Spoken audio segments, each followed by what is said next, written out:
界消息来看，宜兰县的国道5号哦，一放假就会塞车，排队要上交流道的车哦，拢是吵。警方哦，拢会伫车道来放塑胶笋哦。也毋过最近就有民众翕到讲，有民众为着要插队哦，甲塑胶笋撒开，警方是表示讲，这款行为依法上最是当罚1800块。 行车记录器画面会当看到一台车停落来了后，一个查甫人落车，将警方放的塑胶绳刷走，然后开车插队。进入国道5号西向交流道，民众看到真生气，将贵宾抱上网。觉得这样子的行为非常的不好，也非常的就是不可取啦。希望就是相关单位可以做个处理，这样。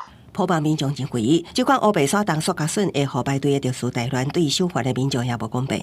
这块单位爱积极处理。国道5号拄着假日车流量大，每一个交流道引导管制头前拢会有排队的情形，插队的证据一定看到。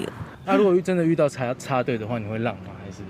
我不太会让吧，不太会让，不太会让。为什么？啊、原因是什么？我都排好了，干嘛让他？那你觉得这个插队的行为好吗？就是。 当然是不好，因为很危险啊。但是我就觉得前面在路口的前方应该是需要有一些引导，或是有一些指示，让他可以提前汇入。民众对这款的插队行为拢无认同，也毋过也有人认为真正拄到也是会让。警方也爱做清楚的引导，避免车辆有插队情形。将因违反《道路交通处罚条例》第60条第2项第2款的规定，不遵守公路或警察机关依第5条发布的命令，处新台币900元以上1800元以下罚款。